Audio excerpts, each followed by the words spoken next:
Qu'as-tu ressenti lorsque tu as prononcé la shahada pour la toute première fois? Quel a été ton premier contact avec l'islam? Avant de devenir musulman, j'imagine que tu sortais avec quelqu'un. Tu as mangé du porc et tu as aussi bu de l'alcool, je suppose. A-t-il été difficile pour toi d'arrêter tout cela lorsque tu es devenu musulman? Je changeais de rue si je voyais une femme portant un hijab à Londres. Ça montre à quel point mon esprit était affecté par les médias britanniques. Si tu avais la possibilité de t'exprimer aux non-musulmans du monde entier, qu'aimerais-tu dire si tu avais une minute?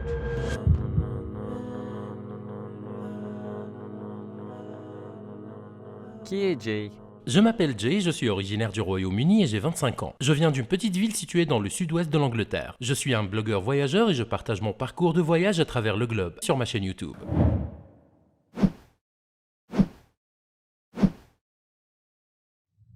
Quel est l'objectif de Jay? Pourquoi voyagez-vous autant? J'espère, Inch'Allah, que cela changera les perceptions négatives à propos des musulmans répandus dans le monde. Je publie sur YouTube et sur mon Instagram toutes les choses positives de la culture. La nourriture, les gens, leur mode de vie, pour espérer changer les perceptions. Au Royaume-Uni, en Amérique, les perceptions des musulmans sont incroyablement négatives. Et avec un peu de chance, Inch'Allah, je vais changer cela.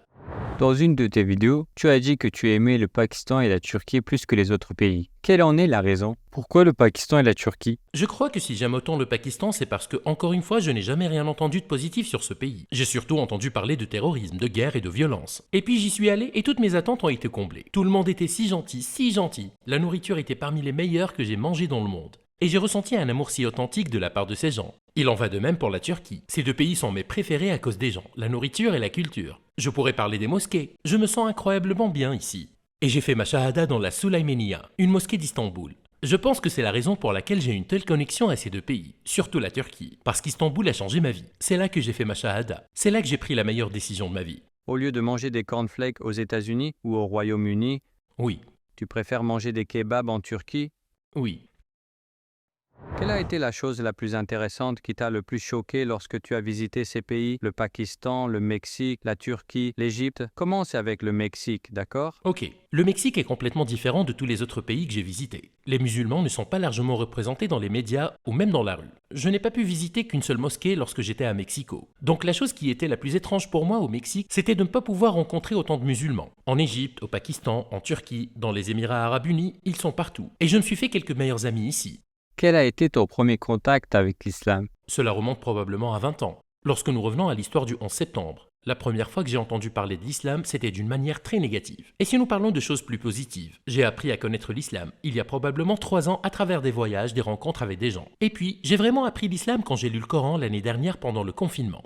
Comment as-tu perçu l'islam avant de devenir musulman? Avais-tu des préjugés? Oui, j'avais une perception très négative des musulmans. Surtout qu'il y a eu beaucoup d'attentats au Royaume-Uni de la part d'extrémistes. Et les médias savent très bien généraliser ce stéréotype à 2 milliards de personnes, alors qu'il ne s'agit que d'une poignée de mauvaises personnes qui font ces choix. Je changeais de rue si je voyais une femme portant un hijab à Londres. Cela montre à quel point mon esprit était affecté par les médias au Royaume-Uni, parce que je ne me suis pas donné l'opportunité d'apprendre réellement ce qu'était l'islam. Mais heureusement, au cours des 2 dernières années, j'ai vraiment appris à découvrir ce qu'est exactement l'islam. Et c'est bien une religion de paix.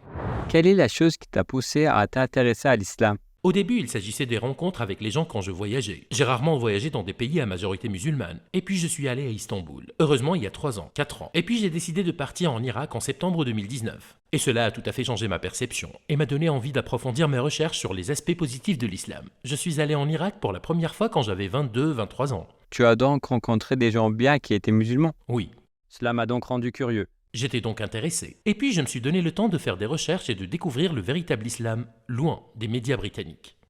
Qu'as-tu ressenti la première fois que tu as prononcé la shahada? Le plus grand sens de bonheur et de paix. Et je ne pense pas être arrivé à un point où j'étais aussi heureux et aussi vivant. C'était le meilleur sentiment du monde. Avant d'entrer dans la mosquée, j'étais athée. Ma vie n'avait pas beaucoup de sens. Je ne croyais pas à l'existence d'un créateur. Je pensais qu'après la mort, c'était fini. Et une fois entré dans la mosquée et que j'ai prononcé la shahada, et j'ai prononcé ces mots, et j'ai dit ces mots, j'étais si heureux. Et j'ai senti que ma vie passait du noir et blanc à la couleur. C'était la meilleure sensation au monde. Quelle a été la réaction des personnes autour de toi? Très heureux. Ils applaudissaient, ils souriaient. Les gens à l'intérieur de la mosquée regardaient et ont entendu, et ils applaudissaient. Ils étaient si heureux pour moi. Quelle a été la réaction surtout de ta famille? Ta mère, ton père, ta sœur, ton frère? Heureusement, j'ai le plus grand soutien du monde possible parmi la famille et parmi les amis. C'est à ma sœur que je l'ai dit en premier. J'ai donc ouvert Snapchat, j'étais alors à Istanbul. Et j'ai envoyé un message direct à ma sœur en tout premier. J'ai dit que j'étais devenu musulman, et sa réaction a été très bonne. Elle m'a ensuite envoyé un FaceTime, appel vidéo. Je n'arrive pas à comprendre pourquoi elle a fait ça. C'est pas quelque chose de bien, de positif pour eux, parce que l'image de l'islam n'est pas bonne. Quelle est alors la raison pour laquelle elle a été si heureuse? Parce qu'elle a vu mon travail, elle a vu que j'ai rencontré, elle a entendu mes histoires. Et maintenant, je leur ai enseigné à se rendre compte que les médias ont tort, que les médias se trompent tellement. Ils ont maintenant appris à prendre mes vidéos, mes histoires et mes idées comme la vérité, plutôt que les médias. Et ta mère, ton père?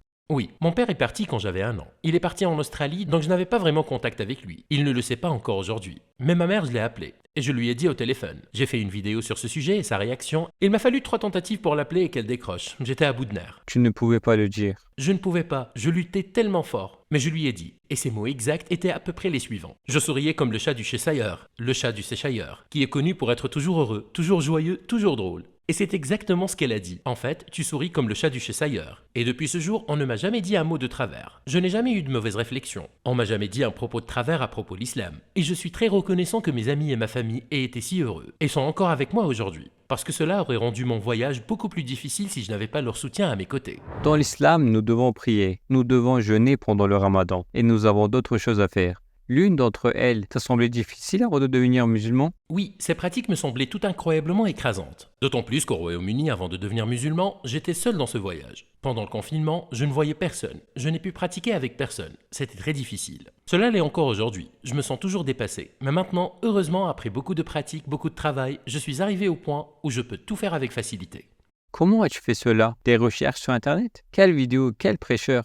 Beaucoup de vidéos YouTube, beaucoup d'histoires sur lesquelles je suis tombé. Les personnes dans la rue et aussi en lisant le Coran. Puis-je poser une question? Si elle est trop personnelle, oublie-la. Ta famille est athée et tu es musulman. Que penses-tu d'eux? Pries-tu pour qu'ils deviennent musulmans un jour? Est-ce que tu leur parles des vérités de l'islam? Bien sûr que oui. Chaque jour, je parle à ma famille. J'espère qu'un jour, je pourrai parler à mon père à propos de mon aventure et de l'islam. Et du vrai islam, parce que j'ai peur qu'il ait encore une mauvaise perception de l'islam. Et un jour, j'espère changer cela. Et je sais que des milliers de personnes regarderont cet épisode. Et j'espère qu'ils prieront pour mes amis et ma famille pour qu'ils trouvent la belle aventure de l'islam, un jour dans leur vie. Inch'Allah. Avant de devenir musulman, je suppose que tu sortais avec quelqu'un. Tu as mangé du porc et tu as aussi bu de l'alcool, je suppose. A-t-il été difficile pour toi d'arrêter tout cela lorsque tu es devenu musulman? Tout d'abord le porc. J'en ai pas mangé depuis très longtemps, probablement depuis que j'ai 10 ans. Ce n'était pas donc un problème. Et cela ne me manque absolument pas.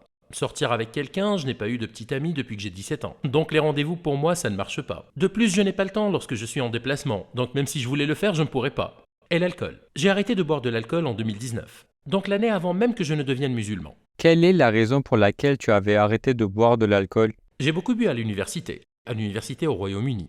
La consommation d'alcool est très répandue parmi les étudiants. Presque tous les jours, ils font la fête et célèbrent, lisent des textes. Mais oui, j'ai arrêté après parce que ce n'est pas un mode de vie sain. J'ai été également végétarien pendant 1 an et demi en fait. Et heureusement, j'ai découvert la viande halal, ce dont je suis très reconnaissant surtout ici en Turquie. La nourriture est incroyable. Tu as un compte YouTube et un compte Instagram et tu es très populaire. Je suppose que tu reçois des messages de personnes qui veulent sortir avec toi. J'ai raison? Oui, tous les jours. Quelle est ta réaction face à ces demandes? Je ne réponds pas ou je bloque. Parce que les gens ne devraient pas me poser cette question. Et je reçois aussi des messages de femmes et de mères de jeunes filles, des courriels et des messages Instagram et des commentaires sur YouTube, me demander d'épouser leur fille. Et je leur réponds surtout pas. Et aussi, je n'ai pas l'intention de me marier dans un avenir proche, surtout dans les prochains 2 ou 3 ans. Et il y a tellement de choses dans ce beau monde musulman que je dois découvrir, et d'incroyables personnes que je dois rencontrer. Jusqu'à ce que j'ai 29 ou 30 ans, je n'ai pas l'intention de me marier. Il y a tant de choses que je dois découvrir, apprendre et explorer. Pourquoi n'es-tu pas resté athée et as ressenti le besoin de faire des recherches sur l'islam? Oui. Je suis une personne très curieuse. Je pense que c'est pour cela que je voyage, et c'est pour ça que je veux apprendre. J'ai eu le temps et j'ai étudié le journalisme international pour mon master. Et j'ai appris à connaître les médias et comme ils étaient complètement faux à propos de l'islam. Et bien sûr, j'ai attisé ma curiosité, donc j'ai toujours été une personne très curieuse. Quelqu'un de très curieux d'apprendre à connaître les cultures, les gens, les langues du monde entier. Et pendant le coronavirus, la pandémie, j'ai eu beaucoup de temps. Et j'ai décidé de mettre ce temps à bon escient et de découvrir, ce qui fait que les gens que je rencontre soient si gentils, si aimants et si paisibles. Et tout cela nous ramène à l'islam. Et c'est là que j'ai décidé de lire le Coran, de regarder des vidéos sur YouTube, d'en savoir plus sur le prophète Mohammed, paix sur lui, et de tous les autres. Et c'est formidable. Qui est Mohammed alayhi salatu wassalam pour toi? Il est incroyable. Et je ne pense pas que je pourrais trouver un meilleur mot pour lui. Et je pense que tout le monde sur cette planète peut apprendre beaucoup de lui. Et il pourrait certainement s'inspirer de l'histoire de sa vie pour leur propre vie, et être beaucoup plus aimant, beaucoup plus généreux, et beaucoup plus dans l'acceptation. S'il y avait une chance de parler à l'ensemble non-musulmans dans le monde, surtout pour ceux qui ont des préjugés sur l'islam, qu'aimerais-tu dire si tu avais une minute? Tirez des enseignements de vos expériences personnelles, pas des médias. Parcourez le monde, voyagez dans les pays à majorité musulmane et donnez-vous la possibilité et le temps de parler aux musulmans et de connaître leur parcours, leur histoire de vie. Parce que je promets, ce ne sera jamais ce que disent les médias. Et aussi, lorsque vous voyagez dans le monde entier, et si vous voyez n'importe quel type de négativité, sachez simplement que l'islam est parfait et que les musulmans ne le sont pas. J'ai été très heureux de te rencontrer, mon frère. Merci beaucoup. Ton parcours, ton histoire sont très intéressants. Inch'Allah, ton objectif est excellent. Inch'Allah, tu réussiras, mon frère. Inch'Allah, je peux continuer à le faire jusqu'à ce que le monde entier ait enfin une vision positive de l'islam.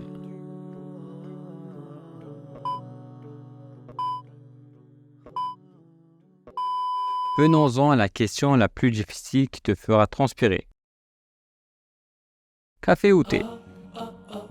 C'est la question la plus difficile que vous pourriez me poser, étant en Turquie. Le chai, thé, c'est mon préféré ici. Mais j'adore le café. Si tu dis café, il y aura beaucoup de je n'aime pas pour cette vidéo. Je dis chai, thé. C'est bon. Tu as vu notre studio, notre madrasa? Comment l'as-tu trouvé? Incroyable. Toutes les personnes qui travaillent ici sont si gentilles et le studio est phénoménal. Il fait très chaud. Sauf qu'il fait très chaud. Il fait très très chaud. Merci beaucoup.